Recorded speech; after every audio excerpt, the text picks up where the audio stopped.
40, this or that. And the question is, should the Golden State Warriors make their pick tonight or should they trade it? They're on the board for 19 overall. The first overall pick will start at 5:07 p.m. We all know who that's going to be, Victor Wembanyama. And let me tell you, I've been watching a lot of his videos over the last 24 hours. It's a confident young man, a very confident young man. Very interested to see how he transitions into transitions to the NBA. JP from the Union. We need a King of the Hill Bay Area cities with the best baddies for Jordan to pull. I'm not doing that. There's baddies in every city here in the Bay Area. That's what makes the Bay the Bay. We got baddies everywhere. Even in Millbrae, Burlingame, Redwood City, San Carlos, San Rafael, Petaluma. There's baddies. That's what makes the Bay the Bay. It's a baddie region. When was the last time you hung out in Petaluma? It's been a long time. Okay. It's Lagunitas 2 years ago. Oh, nice. Yeah. Don't sleep on it. It's a great town. I told you. I like Petaluma's it. got baddies. I know. I like it. I like Petaluma. It's baddies everywhere in the Bay. Boy, got to dig deep sometimes. They got a great Little League program, too. You know? Yeah, you're going to get yourself on the couch. I know. Banana's asleep right now. Sean Livingston on All the Smoke podcast.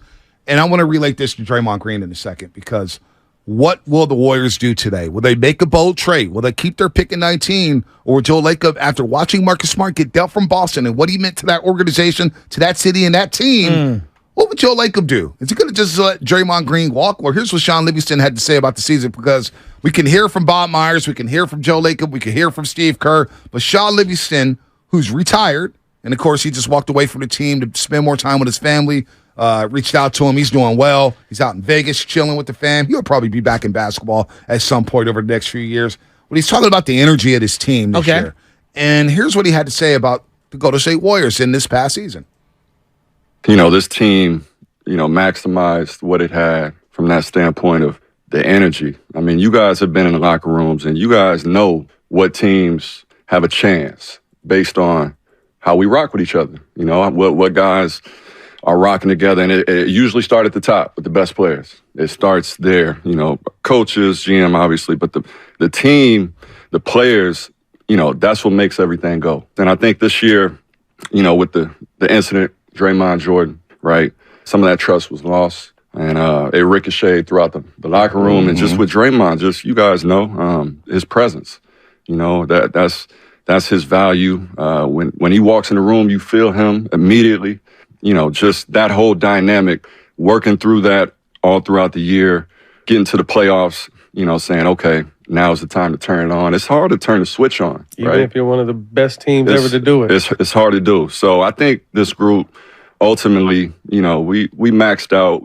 So I watched it last night. I stayed up till like 12:30 because I was doing all these notes and I'm looking at the Warriors and I'm trying to be a mad scientist thinking, what the heck is Joe Lacob and Mike Dunleavy Jr. going to do today? And you listen to Sean Livingston there talk about the energy, and we see that energy with the Giants right now. Doesn't matter who's getting hurt. Doesn't matter who's pitching. There's a synergy in that clubhouse, which makes a lot of fans believe. Yeah. It makes you believe. It makes me believe that maybe this is not a fluke. Maybe this isn't just some magic pixie dust. Maybe they are one of the best teams in the National League because of the synergy that they have right now. And it's a synergy that we didn't see with the Golden State Warriors this season. No matter what, they had 1 or 2 5-game winning streaks. You know what I mean?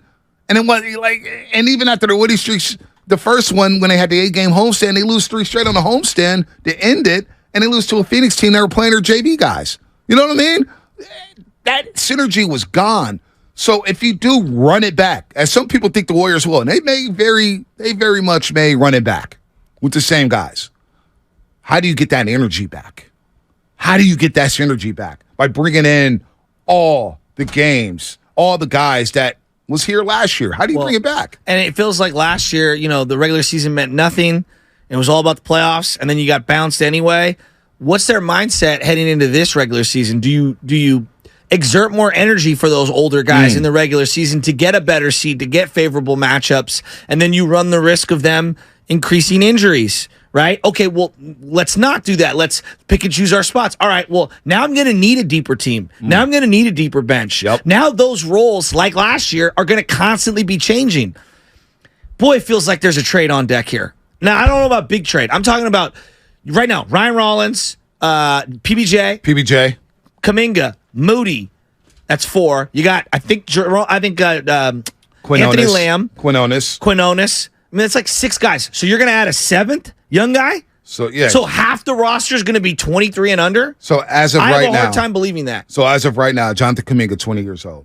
Moses Moody, 21 years old. Okay.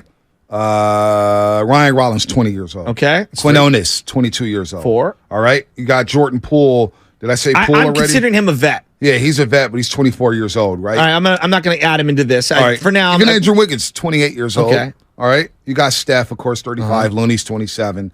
Clay and Draymond, 33 years old. Lamb and Ty Jerome, 25. And, of course, Andre Iguodala's 39. And PBJ's 19. Yep.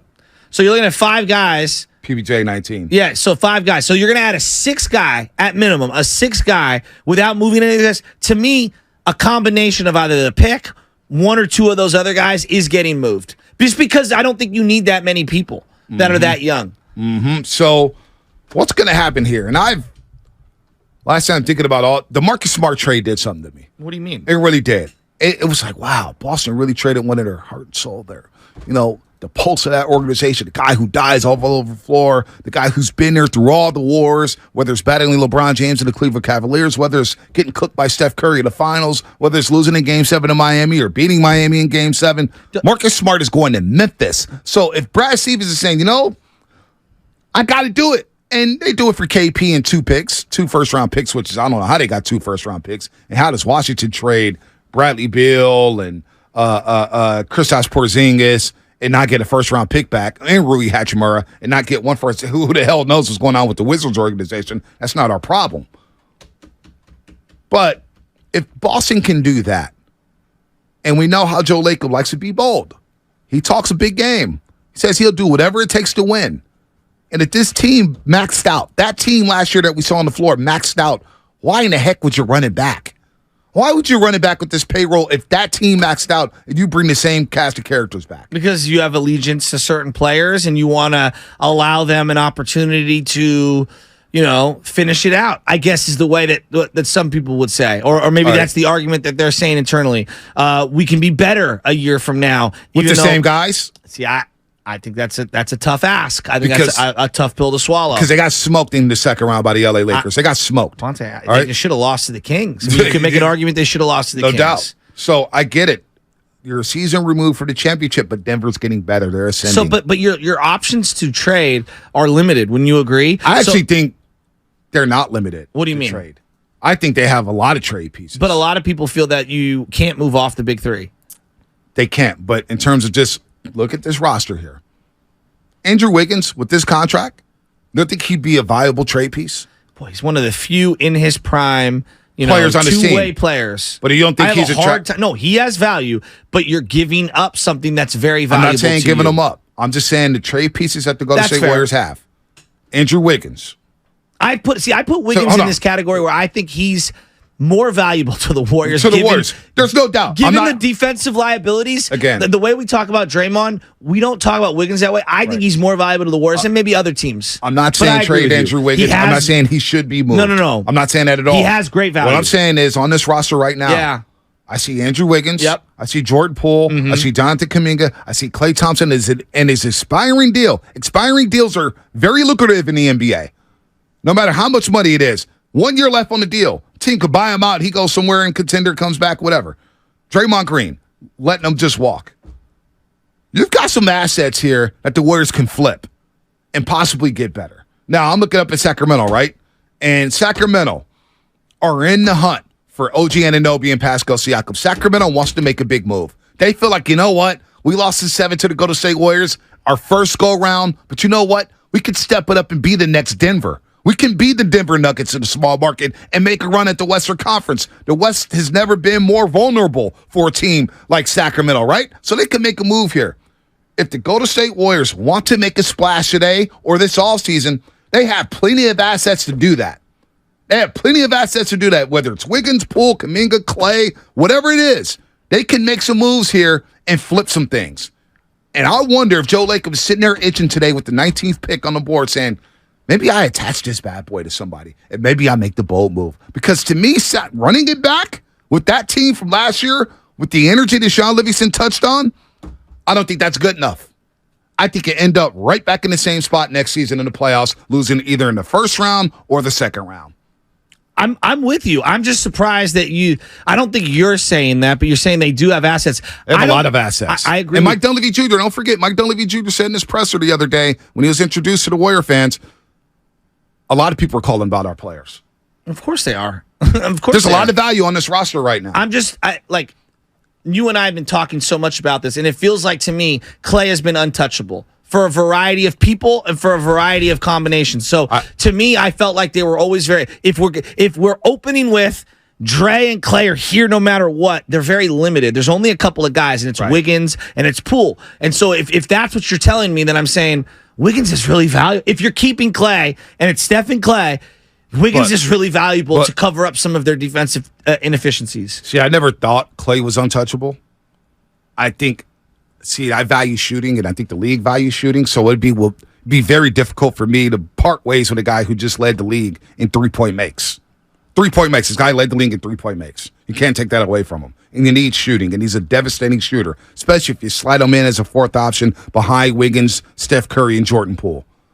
But if a team comes knocking on the door and they say, we got a wing player for you, a 3-and-D guy for Klay Thompson. Well, who's that player? I don't know. Player X. You could name a guy. I don't know who's out there. Because I'm not going to get into who's available, who's not available, because I don't know who's available. But doesn't it have to be like the right deal? So like, of course it does. Every deal has to be the right deal. But that, like, when we talk about like these hypotheticals, like for example, and no one's trading Clay for Bradley Beal, right? No, Warrior fans would never do that, even if Bradley Beal's in his prime in comparison to where it's a lateral move to me. But there's an emotional attachment that to me that I think is baked into whatever equation of acquiring or trading off of people, and I don't know what their setting is. The same emotional attachment Boston had with Marcus Smart.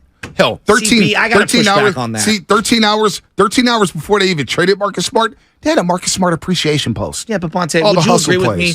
There's Boston getting to the edge of the cliff but never getting over it is a little different from the Warriors literally just winning the championship 18 months ago, 24 months ago. No? By the way, I mean, like, it's different. Like, I get, yes, there are comparisons, but I think when you don't win it all at all with that core, you got to shake it up. When you've just won it all, I think you can be a little more stubborn. That's just me, and I think you build up way more equity. So to say that, like, Smart is on the same equity level with the fan base and the organization we don't know that. Clay or Dre, I feel like that's a little unfair to those guys. So we got the championships out here in the Bay Area, but we're not in Boston every day.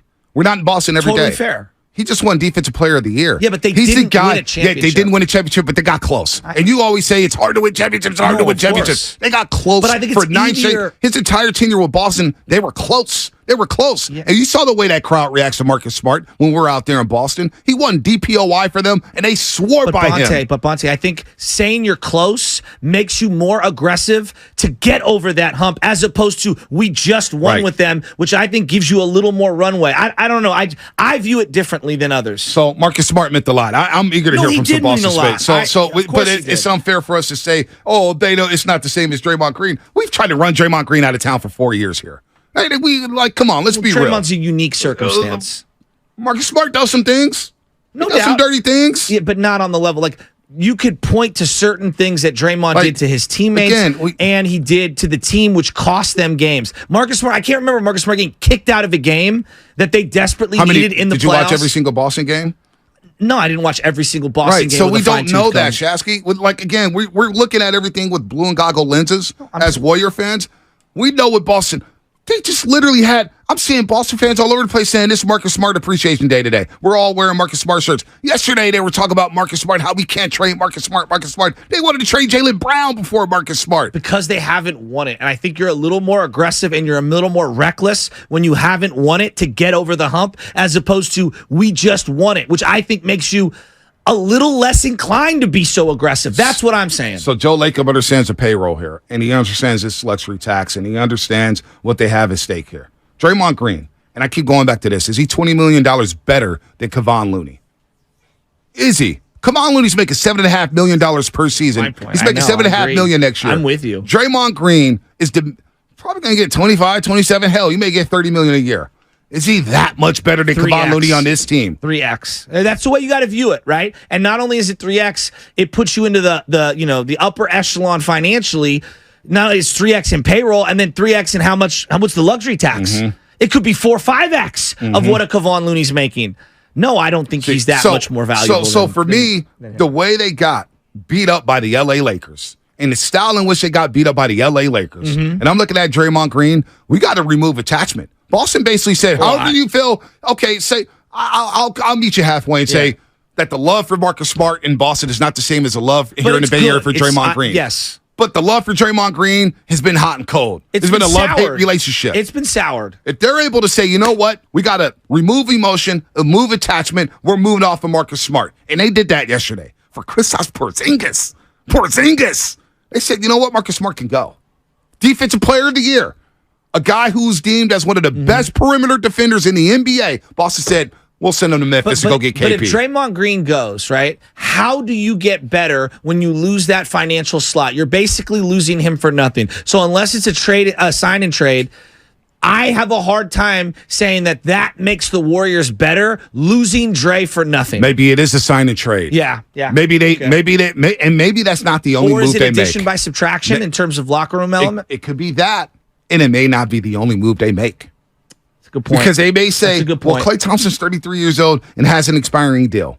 Because here's the deal. I'm surprised how much we're talking about Klay's expiring deal. I thought it was a lock. Would be. No. So we got this or that coming up. Line them up. 888-957-9570. Should the Warriors make their draft pick or trade it? It's that simple, folks. This or that coming up in 2 minutes. 888-957-9570. Klay's 33 years old. And if you sign to trade Draymond Green and attach Klay Thompson in a separate deal, and so then you keep Wiggins, Looney, Steph, Jordan Poole, you have Jonathan Kuminga, and you get maybe 2 other role players, I think you can tweak this bad boy and be just as good as you were last season, at least. Vontae, moving off of Klay and Draymond on the same day would be one of the most monumental, franchise-altering days I can ever think of. Joe Lacob's a bold guy, right? I'm not saying it's out of the realm of possibility. I have a hard time visualizing that. Like, if you run it back... Maybe I'm wrong. Look, what I believe is, and I could be wrong. It would be bigger than a Matt Williams deal. It would be bigger than Matt Williams for Jeff Kelly. People were devastated. Bigger than the Kevin Mitchell deal. I'm trying to think of comparable deals. Joe Montana. Ellis, Joe Montana. Like, yeah, wow. I mean, moving off of both those guys on one day, that feels so over the top. I'm not sure. Wow. Folks are ready to see Kuminga just as much as they were ready to see Luis Matos and Casey Schmidt and Patrick Bailey. So, like, the guy I keep thinking about, and I know you, Giannis and Embiid, what's going on with the Clippers and Kawhi? What's going on with the Clippers and Paul George?